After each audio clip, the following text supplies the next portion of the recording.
दोस्तों, इसी स्थान पर बाणों की सैया पर सुला दिए गए थे भीष्म पितामह। गंगापुत्र भीष्म का यह चित्र आप देख रहे हैं। यह बाणों का प्रदर्शन किया गया है। हाथ को छेद करके एक बाण ऐसे आ गया है, यहाँ से भी इनकी भुजाओं को छेद दिया है। इनके पैरों से लेकर के और मुंह तक बाण लग गए हैं। इसे आप देख रहे हैं। यह है शांतनु पुत्र भीष्म, गंगापुत्र भीष्म। अब महाभारत में एक ऐसे पात्र का नाम आता है जो सबसे धनुर्धर, सबसे बलशाली, सबसे पौरुषवान, सबसे बुद्धिमान और क्रियाशील थे। सभी से बड़े भी थे। यह भीष्म पितामह ने महाभारत को रोकने में इन्हें भी असफलता प्राप्त हुई, जैसे सभी असफल हुए थे बीच बचाव करने वाले। महाभारत का युद्ध हुआ। हम हैं इस समय कुरुक्षेत्र में। आप इस समय देख रहे हैं या जो है पंचायत भवन, गांव नरकातारी, कुरुक्षेत्र नरकातारी, इस गांव का नाम है, ग्राम पंचायत है। और कुरुक्षेत्र शहर से यह लगभग 5 किलोमीटर की दूरी पर यह स्थान है। एक बार फिर से हम भीष्म पितामह को दिखा रहे हैं। यह बाणों की सैया पर है। कहा जाता है जब अर्जुन ने इस तरह से इनको बेध दिया चारों तरफ से और मृत्यु सैया पर हो गए, फिर इन्हें पानी की जरूरत पड़ी, प्यास लगी थी जोरों से। दुर्योधन ने सिपाहियों को आदेश दिया, जल्दी पानी ले आओ। आप इधर एक प्रतिमा देख रहे हैं, या टंकार है, या टंकार है, या धनुष दिखाया गया है। और ये अर्जुन है, अर्जुन पार्थ, जिनका नाम पार्थ भी है। तो अर्जुन इनके पास खड़े हैं और मृत्यु शैया पर पड़े हुए गंगापुत्र भीष्म। भीष्म ने कहा, हमें पानी पिलाओ। दुर्योधन की सेनाओं ने पानी लाना शुरू किया। दुर्योधन ने सिपाहियों से कहा, पानी लाओ। भीष्म पितामह ने मना कर दिया, हम इनके हाथ का पानी नहीं पिएंगे। हम पानी उन्हीं के हाथ का पिएंगे जिसने मुझे मृत्यु शैया पर, यानी बाणों की शैया पर सुला दिया है। अब अर्जुन के सामने पानी की बात आई। अर्जुन ने धनुष बाण उठाया और तीर चलाया। तीर चलने के साथ ही एक बाण गंगा प्रस्फुटित हो गई, जिसका आप अवलोकन कर रहे हैं। यद्यपि यहाँ की सरकार, कोई यहाँ देखने वाला नहीं, कोई देख रेख करने वाला नहीं है, बस ऐसे ही है। इसमें आप देख रहे हैं कचरा भी है, या बाण गंगा है जिसमें स्नान भी करते हैं। इस पानी को लोग सिर माथे लगाते हैं। और यहाँ देखिए नीचे भी ऐसा स्थान बनाया गया है जहाँ चढ़ने लायक नहीं है। यह कंकड़ पत्थर लगा करके ऐसे बनाया गया है। हम और नीचे उतर करके एक बार भीष्म पितामह का दर्शन कराते हैं और भी चीज़ें आपको दिखाते हैं। बताते चलें दोस्तों, जब अर्जुन ने प्रत्यंचा चढ़ाया और बाण उनका छूटा, उसी के साथ फवारा निकला तेजी से, बाण गंगा प्रस्फुटित हो गई। यही वह बाण गंगा है, यद्यपि वह सब स्वरूप नहीं रहा और इसे प्राकृतिक रूप इसका कुछ भी नहीं है, कहीं भी कुछ नहीं है। एक छोटा सा कुंड जैसा है जो काफ़ी गंदा है, पानी इसका मटमैला है, जहरीला है। सरकारों ने इसे बनाया तो, लेकिन पानी निकालने और पानी डालने का कहीं कोई स्थान दिख नहीं रहा है। सब मार्केटिंग, जहाँ जाएंगे वहाँ मार्केटिंग, खेल हो रहा है, खेला चालू हुआ है। देखिए आप स्वयं यहाँ से देख रहे हैं, इसमें अच्छी अच्छी मछलियाँ होती, मछलियों को लोग चारा खिलाते, चारों तरफ से जालियाँ होती, या फिर यहाँ देख रेख करने वाला कोई होता जिससे यह लगता कि यह संरक्षित है और इसमें कहीं कोई गंदगी नहीं फेंकी जा रही है। लोग भी गंदे हैं, हमारे जैसे लोग भी आते हैं तो गंदगी पैदा करते हैं। आप इसमें कूड़ा करकट देख रहे हैं। भीष्म पितामह ने इस जल को पिया, पी करके तृप्त हुए। भगवान श्री कृष्ण ने पूछा, हे पितामह, आपकी मृत्यु कैसे होगी, क्योंकि आप तो इच्छा मृत्यु वाले हैं, कैसे आपका कब अंत होगा? उन्होंने बताया, श्रीखंडी को आगे करो। शिखंडी जिसे कहते हैं, श्रीखंडी। हम कुछ और स्थान दिखाते हैं, आगे बढ़ते हुए चलते हैं और यहाँ से एक बार फिर से आप इसका अवलोकन करेंगे।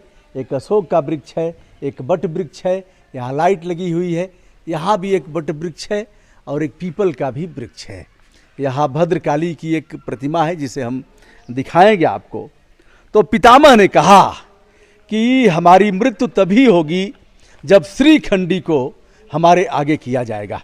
श्रीखंडी यानी जो नर थे न नारी थे, और हम भगवान राम ने भी कहा था ताड़का पर बाण चलाने से इनकार कर दिया था। कहा था राधे श्याम रामायण में है, नारी पर बाण रघुनाथ का न छूटेगा। हम स्त्रियों पर बाण नहीं चलाते। ऐसे में देखिए हम सीढ़ियाँ चढ़ते हुए ऊपर आ रहे हैं, इसे भी आप देख रहे हैं। यह सीढ़ियों को पार करते हुए हम ऊपर पहुंच गए हैं और उन्होंने कहा श्रीखंडी को आगे करके और सभी धनुर्धर, एक नहीं जितने पांडव की सेना में है सभी मिलकर के बाण चलाएंगे तभी हमारी मृत्यु होगी। भगवान श्री कृष्ण से भीष्म ने बताया था। इधर कुछ देखिए संस्कृत में लिखा गया है। भीष्म के कुछ उपदेश हमें काफ़ी अच्छे लगे हैं, जिसके एक का मैं भावार्थ आपको बता रहा हूँ। भावार्थ यह है कि जिस प्रकार बच्चा अपने पिता के संरक्षण में किसी भी प्रकार की चिंता नहीं करता, राजा को भी ऐसा ही होना चाहिए। राजा को ऐसा होना चाहिए कि उसकी प्रजा किसी भी प्रकार की चिंता न करे कि हमारे राजा तो हैं। देखिए इनकी कुछ शिक्षा है। ये शांति पर्व 56/40। जैसे बसंत ऋतु का तेजस्वी सूर्य न तो अधिक ठंडक पहुंचाता है और न कड़ी धूप ही करता है, उसी प्रकार राजा को भी न तो बहुत कोमल होना चाहिए और न अधिक कठोर ही। आप अपने अपने राजा को देख लीजिए। राजा कौन है? राजा तो ये लोग नहीं है, लेकिन यह है कि राजा मान ही लिया जाए। आइए दोस्तों, एक इस स्थान को आप चारों तरफ से देख लीजिए। यद्यपि खाली खाली है और कहीं कोई दिख नहीं रहा है, पर्यटक भी नहीं है, और यह स्थान यहाँ से अगर आप देखेंगे तो काफ़ी खूबसूरत आपको दिखेगा। यह बाण गंगा तीर्थ है। भीष्म कुंड के नाम से भी इसे जाना जाता है। महाभारत कालीन बाण गंगा तीर्थ, गद्दी वैष्णव रामानंदचार्य भीष्म पितामह बाण सया इस स्थान का है। एक यहाँ मंदिर भी है और यहाँ एक बहुत लंबी प्रतिमा है हनुमान जी की। महावीर बिनवो हनुमाना।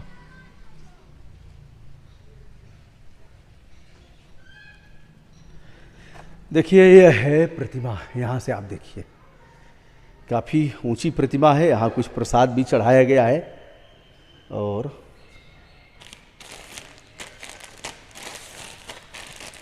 कोई बाबा है नहीं, क्या किया जाए। अब प्रसाद तो प्रसाद। और हनुमान जी ने कहा था ना, फल खायऊँ लागियति भूखा।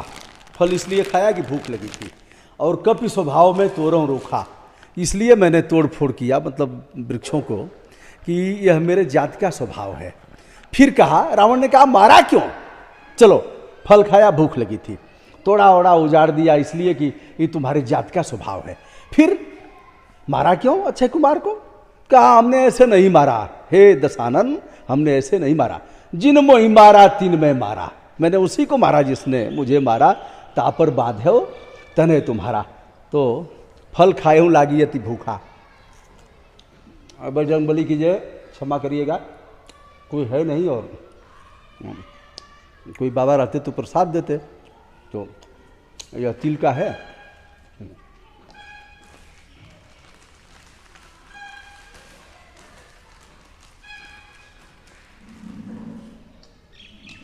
हे हनुमान जी, बिना अनुमति के लिए हूँ, इसलिए क्षमा करिएगा। दो अपने सम्मानित छायाकार को दे देता हूँ, इनको भी दिखा देता हूँ। भैया बताइए अपना नाम वाम बताइए। नमस्कार, शुभम तिवारी नाम है। आप सभी दर्शकों को दिखाने के लिए यहाँ पर हम लोग आए हुए हैं। कुरुक्षेत्र एक ऐसा पावन स्थल जहाँ पे महाराज भीष्म ने अपनी प्रतिज्ञा का पालन करते हुए अपने प्राणों की आहुति दे दी थी। अपने राज्य की रक्षा करते हुए उन्होंने जो है एक अपना जो कर्तव्य था उसका पालन किया था। और ऐसे स्थान पर हम लोग मौजूद हैं और आपको सर ने अभी दिखाया कि किस तरह से महाराज भीष्म ने अपनी प्रतिज्ञा का पालन किया, जो कि उन्होंने अपने पिता को दिया था, और जिस वजह से उनको एक वरदान भी मिला था, और वो वरदान था कि इच्छा मृत्यु का, कि उनको जब वो चाहेंगे तभी उनकी मृत्यु हो सकती है। ऐसे महाबली थे, ऐसे पराक्रमी थे। उन्होंने भगवान परशुराम को उन्होंने चैलेंज कर दिया था। युद्ध हुआ था, हालांकि देवताओं ने इस युद्ध को रोका क्योंकि पता था कि दो महाबली भिड़े हैं और दोनों महाबली हार मानने वाले नहीं है। ना महाराज परशुराम ने कभी हार माना है, ना ही भीष्म पितामह जी ने हार माना था। बताने की अधिक आवश्यकता नहीं है। भीष्म इस परम पद को प्राप्त कैसे हुए, मतलब यह दुर्गत कैसे हुई? उन्होंने पाप का अन्न खाया था। भैया हम लोग भी तिल का लड्डू खाए हैं, लेकिन हे हनुमान जी क्षमा करिएगा, आपके अनुमति से ही लिया गया है।